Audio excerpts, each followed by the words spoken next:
भारत माता की। भारत माता की। भारत माता की। सरदार साहब की ओजस्व वाणी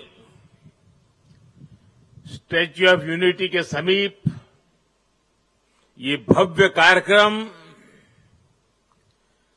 एकता नगर का ये विहंगम दृश्य और यहां हुई शानदार परफॉर्मेंसेज, ये मिनी इंडिया की झलक, सब कुछ कितना अद्भुत है, कितना प्रेरक है। 15 अगस्त और 26 जनवरी की तरह ही 31 अक्टूबर को होने वाला ये आयोजन पूरे देश को नई ऊर्जा से भर देता है। मैं राष्ट्रीय एकता दिवस पर सभी देशवासियों को बहुत बहुत बधाई देता हूं।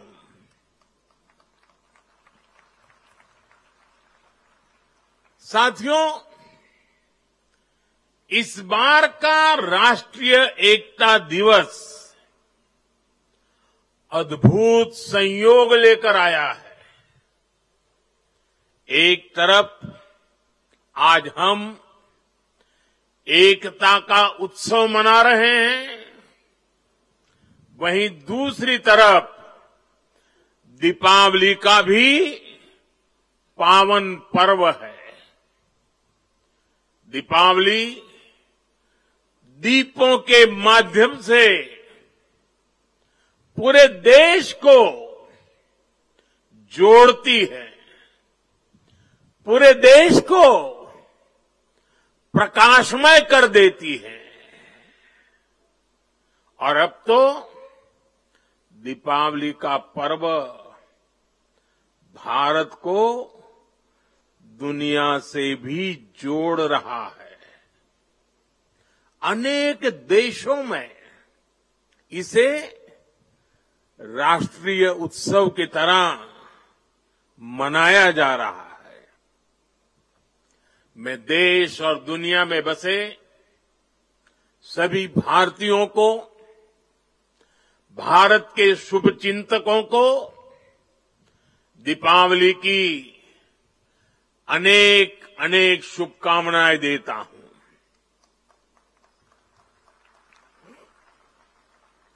साथियों, इस बार का एकता दिवस एक और वजह से भी विशेष है। आज से सरदार पटेल का 150वां जन्म जयंती वर्ष शुरू हो रहा है। आने वाले 2 वर्षों तक देश सरदार पटेल की 150वीं जन्म जयंती का उत्सव मनाएगा। ये भारत के प्रति उनके असाधारण योगदान के प्रति देशवासियों की कार्यांजलि है। 2 वर्ष का ये उत्सव एक भारत श्रेष्ठ भारत के हमारे संकल्प को मजबूत करेगा। ये अवसर हमें सीख देगा कि असंभव से दिखने वाले काम को भी संभव बनाया जा सकता है।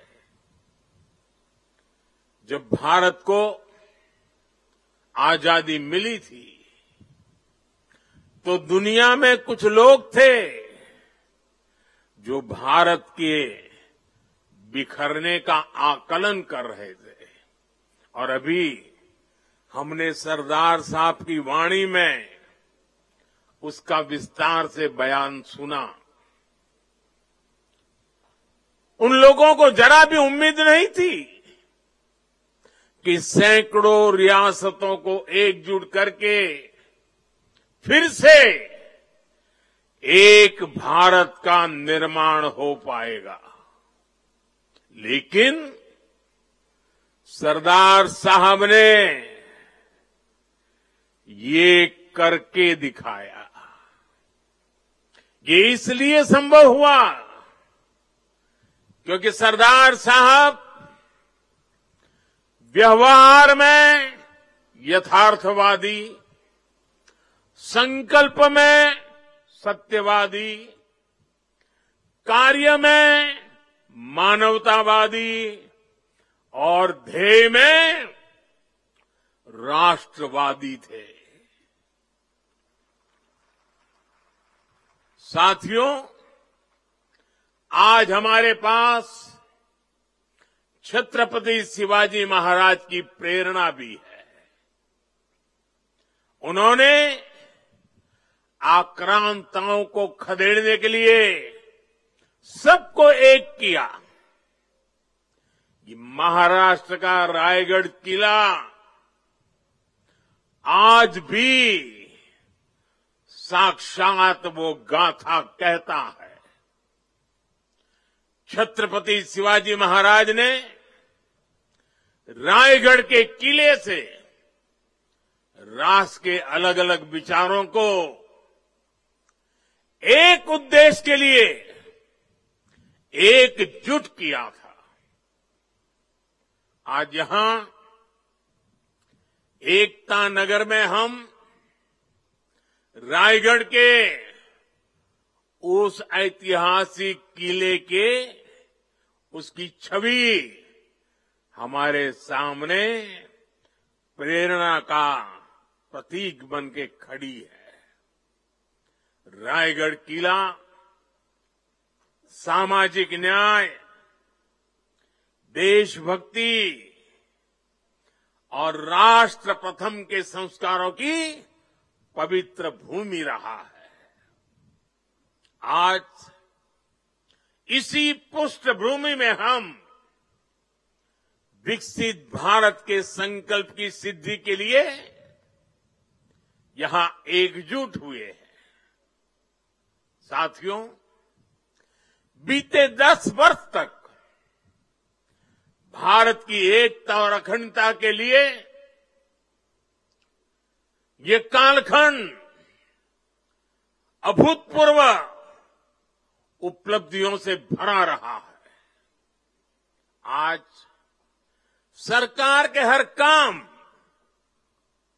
हर मिशन में राष्ट्रीय एकता की प्रतिबद्धता दिखती है। इसका एक बड़ा उदाहरण है हमारा ये एकता नगर। यहां स्टैच्यू ऑफ यूनिटी है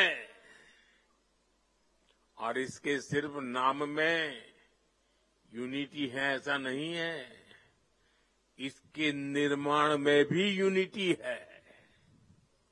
इसको बनाने के लिए पूरे देश के कोने कोने से, देश के किसानों के पास से खेत में उपयोग किए औजार का लोहा पूरे देश से यहां लाया गया, क्योंकि सरदार साहब लोह पुरुष थे, किसान पुत्र थे। इसलिए लोहा और वो भी खेत में उपयोग किए औजार वाला लोहा यहां लाया गया। यहां देश के हर कोने से वहां की मिट्टी लाई गई है।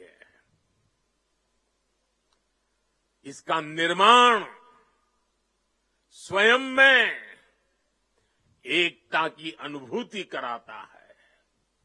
यहां पर एकता नर्सरी बनी है, यहां विश्व वन है जहां दुनिया के हर महाद्वीप के पेड़ पौधे हैं।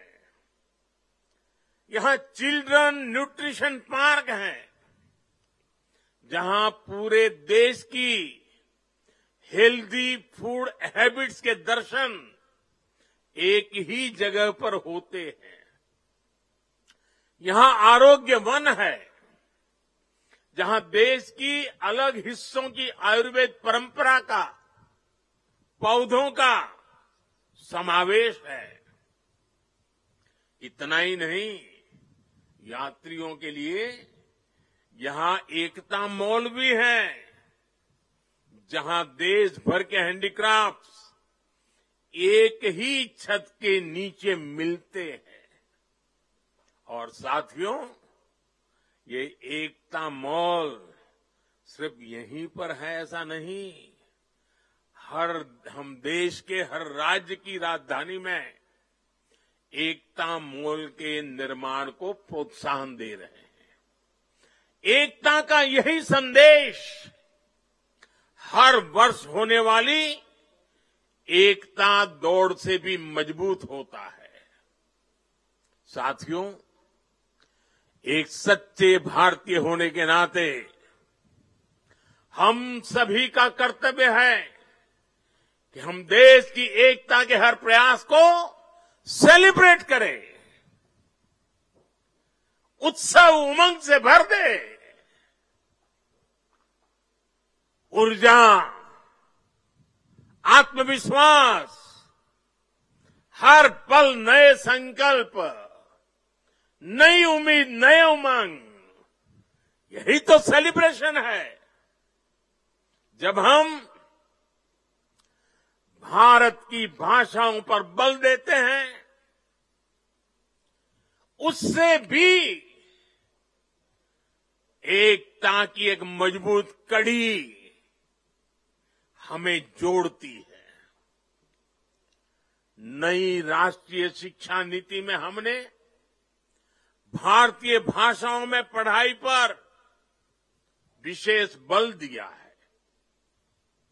और आप सबको पता है, और देश ने गौरव भी अनुभव किया, दुनिया भर में उसे उत्सव के रूप में मनाया गया। वो कौन सा निर्णय था? हाल में ही सरकार ने मराठी भाषा, बांग्ला भाषा, असमिया भाषा, पाली भाषा और प्राकृत भाषा, इन भाषाओं को शास्त्रीय भाषाओं का दर्जा दिया है। सरकार के इस फैसले का सभी ने दिल से स्वागत किया है। और हम हमारी भाषा को मातृभाषा कहते हैं। और जब मातृभाषा का सम्मान होता है ना, तो हमारी अपनी माता का भी सम्मान होता है, हमारी धरती माता का सम्मान होता है, और हमारी भारत माता का सम्मान होता है। भाषा की तरह ही आज देश भर में चल रहे कनेक्टिविटी के काम, जोड़ने के काम भी देश की एकता को मजबूत कर रहे हैं। रेल हो, रोड हो, हाईवे हो और इंटरनेट जैसे आधुनिक इंफ्रास्ट्रक्चर ने गांव को शहरों से जोड़ा है। जब कश्मीर और नॉर्थ ईस्ट की राजधानियां रेल से जुड़ती हैं, जब लक्षद्वीप और अंडमान निकोबार द्वीप अंडर सी केबल से तेज इंटरनेट से जुड़ते हैं, जब पहाड़ों पर लोग मोबाइल नेटवर्क से जुड़ते हैं, तब विकास की दौड़ में पीछे छूट जाने का भाव समाप्त हो जाता है आगे बढ़ने की नई ऊर्जा अपने आप जन्म लेती है। देश की एकता का भाव सशक्त होता है। साथियों, पहले की सरकारों की नीतियों में और नीयत में भेदभाव का भाव भी देश की एकता को कमजोर करता रहा है। बीते 10 वर्षों में देश में सुशासन के नए मॉडल ने भेदभाव की हर गुंजाइश समाप्त की है। हमने सबका साथ, सबके विकास का रास्ता चुना है।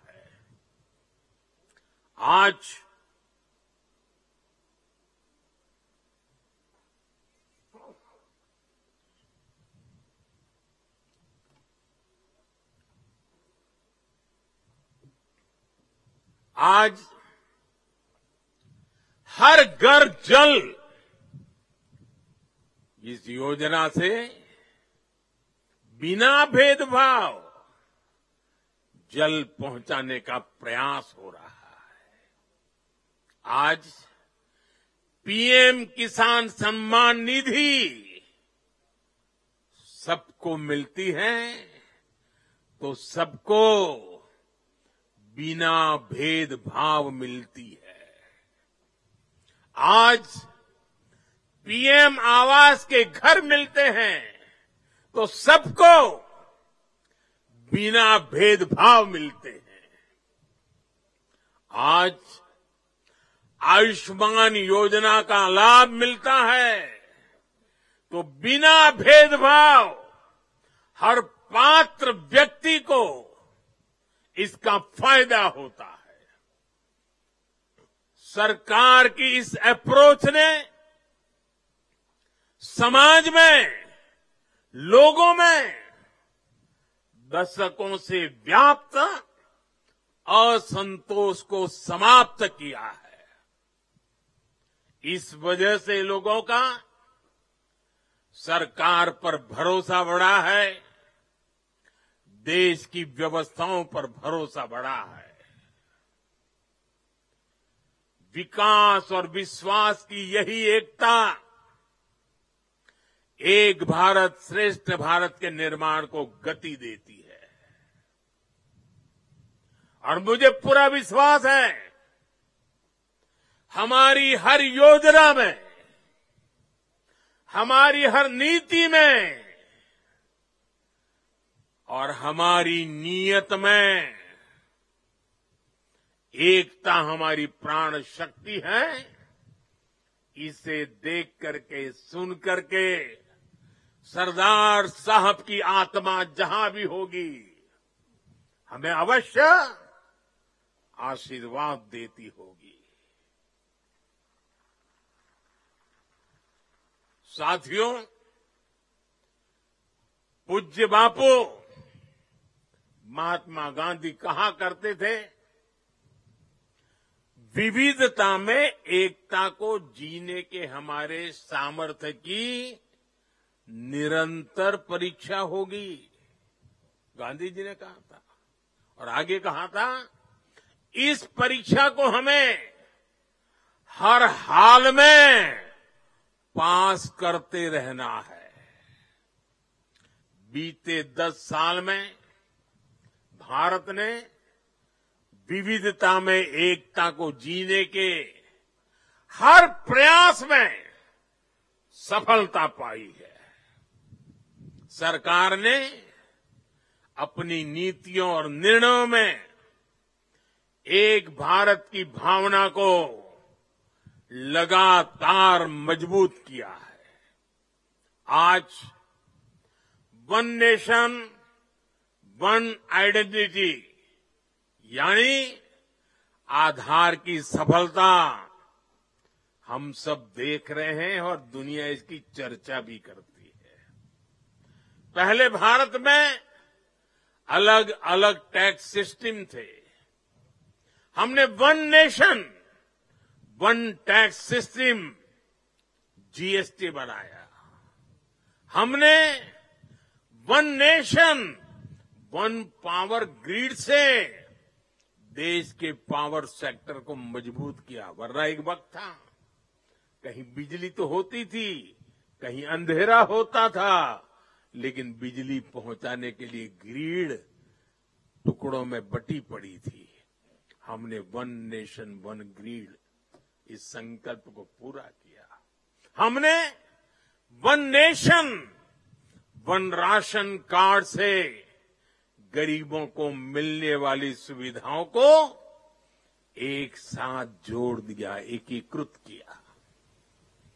हमने आयुष्मान भारत के रूप में one nation one health insurance की सुविधा देश के जन जन को दी है। साथियों, एकता के हमारे इन प्रयासों के तहत ही अब हम वन नेशन वन इलेक्शन पर काम कर रहे हैं, जो भारत के लोकतंत्र को मजबूती देगा, जो भारत के संसाधनों का ऑप्टिमम आउटकम देगा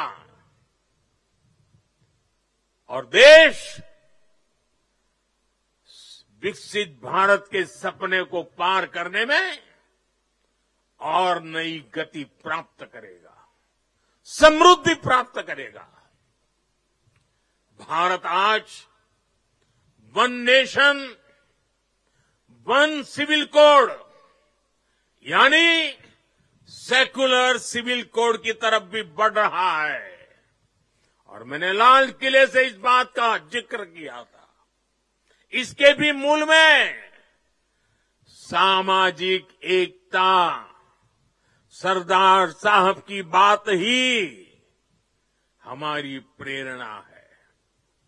इससे अलग अलग सामाजिक वर्गों में भेदभाव की जो शिकायत रहती है, उसे दूर करने में मदद मिलेगी। देश की एकता और मजबूत होगी, देश और आगे बढ़ेगा, देश एकता से संकल्पों को सिद्ध करेगा। साथियों, आज पूरे देश को खुशी है कि आजादी के 7 दशक बाद देश में एक देश एक संविधान का संकल्प भी पूरा हुआ है। सरदार साहब की आत्मा को मेरी यह सबसे बड़ी श्रद्धांजलि है। देशवासियों को पता नहीं है 70 साल तक बाबा साहब आम्बेडकर का संविधान पूरे देश में लागू नहीं हुआ था।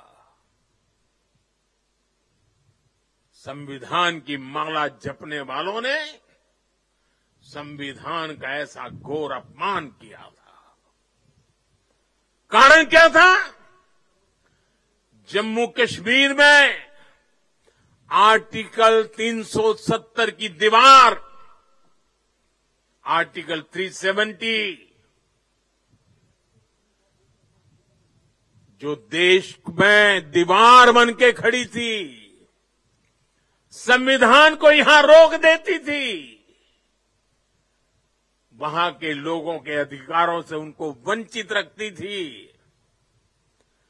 वो धारा 370 को हमेशा हमेशा के लिए जमीन में गाड़ दिया गया है। पहली बार वहां इस विधानसभा चुनाव में बिना भेदभाव को वोट डाले गए। पहली बार जम्मू कश्मीर में मुख्यमंत्री ने आजादी के 75 साल के बाद पहली बार भारत के संविधान की शपथ ली है। ये दृश्य अपने आप में भारत के संविधान निर्माताओं को अत्यंत संतोष देता होगा, उनकी आत्मा को शांति मिलती होगी और ये भी संविधान निर्माताओं के प्रति हमारी नम्र श्रद्धांजलि है। मैं इसे भारत की एकता के लिए एक बहुत बड़ा और बहुत ही मजबूत पड़ाव मानता हूं। जम्मू कश्मीर की देशभक्त जनता ने अलगाव और आतंक के बरसों पुराने एजेंडे को खारिज कर दिया है। तब युद्ध के बीच बुद्ध के संदेशों का संचार करना सामान्य नहीं है। जब दुनिया के अलग अलग देशों में रिश्तों का संकट है, तब भारत का विश्व बंधु बनकर उभरना सामान्य नहीं है। जब दुनिया में एक देश की दूसरे देश से दूरी बढ़ रही है, तब दुनिया के देश भारत से निकटता बढ़ा रहे हैं। ये सामान्य नहीं है, ये नया इतिहास रचा जा रहा है। आखिर भारत ने ऐसा क्या किया है? साथियों, आज दुनिया देख रही है कि भारत कैसे अपने संकटों का दृढ़ता के साथ समाधान कर रहा है। आज दुनिया देख रही है कि भारत कैसे एकजुट होकर दशकों पुरानी चुनौतियों को समाप्त कर रहा है। और इसलिए हमें इस महत्वपूर्ण समय पर अपनी एकता को सहेजना है,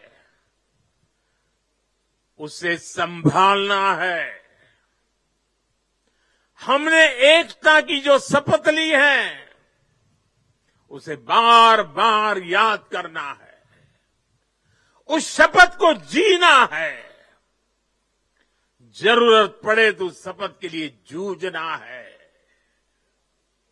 हर पल इस शपथ की भाव को अपने जोम से भरते रहना है। साथियों, भारत के बढ़ते सामर्थ्य से, भारत में बढ़ते एकता के भाव से कुछ ताकतें, कुछ विकृत विचार, कुछ विकृत मानसिकता है, कुछ ऐसी ताकतें बहुत परेशान है। भारत के भीतर और भारत के बाहर भी ऐसे लोग भारत में अस्थिरता, भारत में अराजकता फैलाने की कोशिश कर रहे हैं। वो भारत के आर्थिक हितों को चोट पहुंचाने में जुटी हैं। वो ताकतें चाहती कि दुनिया भर के निवेशकों में गलत संदेश जाए, भारत की नेगेटिव छवि उभरे। ये लोग भारत की सेनाओं तक को टारगेट करने में लगे हैं। मिस इन्फॉर्मेशन कैंपेन चलाए जा रहे हैं। सेनाओं में अलगाव पैदा करना चाहते हैं। ये लोग भारत में जात पात के नाम पर विभाजन करने में जुटे हैं। इनके हर प्रयास का एक ही मकसद है, भारत का समाज कमजोर हो, भारत की एकता कमजोर हो। ये लोग कभी नहीं चाहते कि भारत विकसित हो, क्योंकि कमजोर भारत की राजनीति, गरीब भारत की राजनीति ऐसे लोगों को सूट करती है।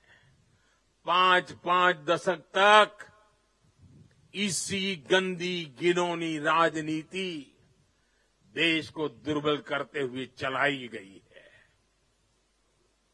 इसलिए ये लोग संविधान और लोकतंत्र का नाम लेते हुए भारत के जन जन के बीच में भारत को तोड़ने का काम कर रहे हैं। अर्बन नक्सलियों के इस गठजोड़ को, इनके गठजोड़ को हमें पहचानना ही होगा। और मेरे देशवासियों, जंगलों में पनपा नक्सलवाद, बम बंदूक से आदिवासी नौजवानों को गुमराह करने वाला नक्सलवाद जैसे जैसे समाप्त होता गया, अर्बन नक्सल का नया मॉडल उभरता गया। हमें देश को तोड़ने के सपने देखने वाले, देश को बर्बाद करने के विचार को लेकर के चलने वाले, मुंह पर जूठे नकाब पहने हुए लोगों को पहचानना होगा, उनसे मुकाबला करना ही होगा। साथियों, आज हालत ये हो गई है कि आजकल एकता की बात करना तक गुनाह बना दिया गया है। एक समय था जब हम बड़े गर्व के साथ स्कूल, कॉलेज में, घर में, बाहर सहज रूप से एकता के गीत गाते थे। जो पुराने लोग हैं उनको पता है हम क्या गीत गाते थे। हिंद देश के निवासी सभी जन एक है, हिंद देश के निवासी सभी जन एक है, रंग रूप वेश भाषा चाहे अनेक है। ये गीत गाए जाते थे। आज की तारीख में कोई ये गीत गाएगा तो उसको अर्बन नक्सलों की जमात गालियां देने का मौका पकड़े लेगी। और आज कोई अगर कह दें कि एक है तो सेफ है, तो ये लोग एक है तो सेफ है उसको भी गलत तरीके से परिभाषित करने में लगेंगे।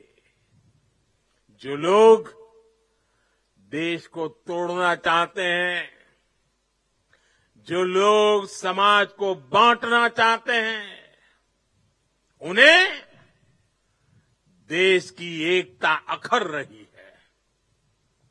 और इसलिए मेरे देशवासियों, हमें ऐसे लोगों से, ऐसी विचारों से, ऐसी प्रवृत्ति से, ऐसी वृत्ति से पहले से भी ज्यादा सावधान होने की जरूरत है। हमें सावधान रहना है। साथियों, हम सब सरदार साहब को, उनके विचारों को जीने वाले लोग हैं। सरदार साहब कहते थे, भारत का सबसे बड़ा लक्ष्य एकजुट और मजबूती से जुड़ी शक्ति बनने का होना चाहिए। हमें याद रखना है, हिंदुस्तान विविधता वाला देश है। हम विविधता को सेलिब्रेट करेंगे, तभी एकता मजबूत होगी। आने वाले 25 साल एकता के लिहाज से बहुत ही महत्वपूर्ण है। इसलिए एकता के इस मंत्र को हमें कभी भी कमजोर नहीं पड़ने देना है। हर झूठ का मुकाबला करना है, एकता के मंत्र को जीना है। और ये मंत्र, ये एकता, ये तेज आर्थिक विकास के लिए भी, विकसित भारत बनाने के लिए, समृद्ध भारत बनाने के लिए बहुत जरूरी है। ये एकता सामाजिक सद्भाव की जड़ी बूटी है। सामाजिक सद्भाव के लिए ये बहुत जरूरी है। अगर हम सच्चे सामाजिक न्याय को समर्पित है, सामाजिक न्याय हमारी प्राथमिकता है, तो एकता सबसे पहली पूर्व शर्त है। एकता बनाए रखना है। ये बेहतर सुविधाओं के निर्माण के लिए बिना एकता को गाड़ी चल नहीं सकती है। ये नौकरी के लिए, निवेश के लिए एकता जरूरी है। आइए हम एक होकर एक साथ आगे बढ़े। एक बार फिर आप सभी को राष्ट्रीय एकता दिवस पर मेरी ढेर सारी शुभकामनाएं। मैं कहूंगा, सरदार साहब आप सब बोलिए, अमर रहे, अमर रहे। सरदार साहब, सरदार पटेल, सरदार पटेल, सरदार पटेल। भारत माता की, भारत माता की, भारत माता की।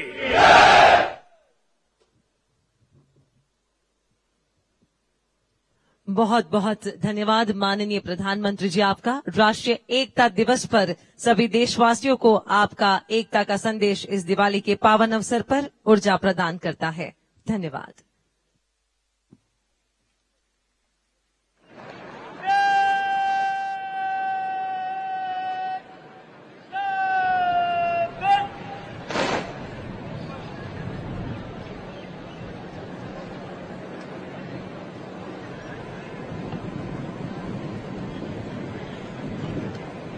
और अब माननीय प्रधानमंत्री जी फोटो सेशन के लिए पधारते हुए